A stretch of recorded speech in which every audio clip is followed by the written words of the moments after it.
টো cap Q থেকে B পর্যন্ত, দেখুন কিউ থেকে বি পর্যন্ত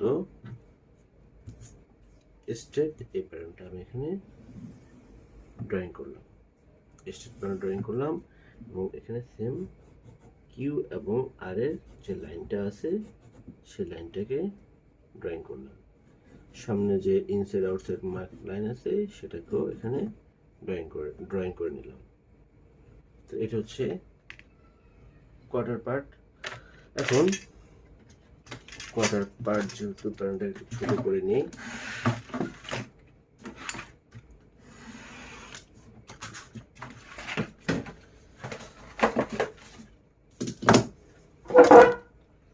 এখানে দেখেন এই লাইনটাকে এখন এখানে ড্রয়িং করে নিতে হবে। কোয়ার্টার যেভাবে নিয়েছিলাম, হিল কাউন্টার যেভাবে নিয়েছিলাম ঠিক ওইভাবে।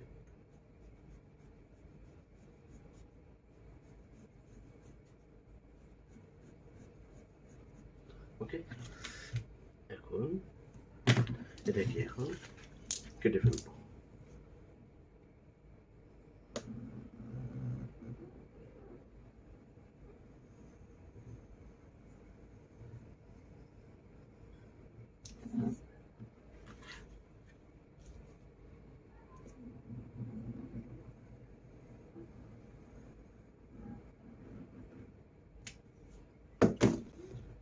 এবং ফোল্ডিং লাইনটা আছে এখান থেকে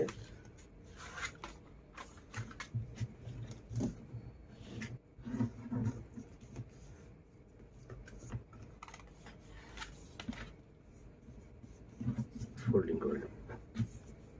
ওকে,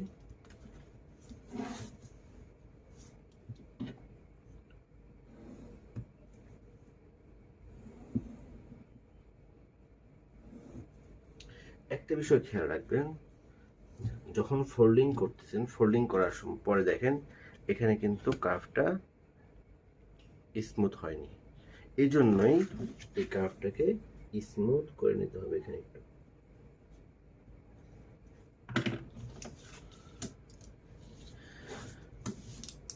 এখন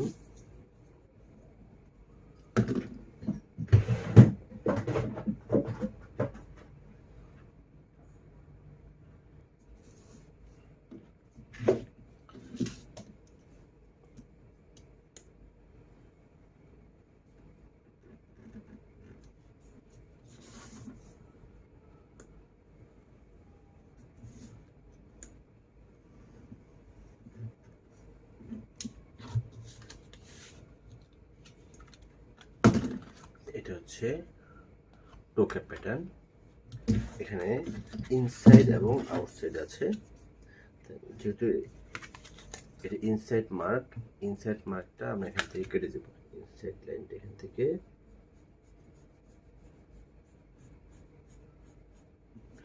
কেটে দেব।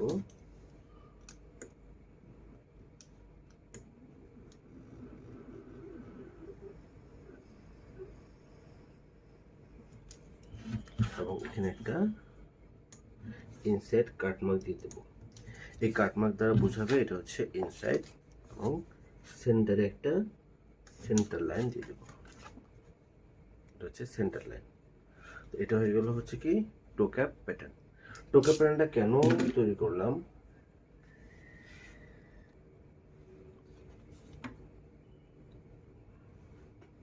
যে টো ক্যাপ প্যাটার্নটা আমরা এখানে ডেভেলপ করলাম, টো ক্যাপ প্যাটার্ন দিয়ে ভ্যাম্পের যে লাইনটা আছে, যে এই লাইনটাকে স্মুথ করব। কিভাবে স্মুথ করব দেখেন, এই যে যেহেতু টো ক্যাপ ভ্যাম্পের উপর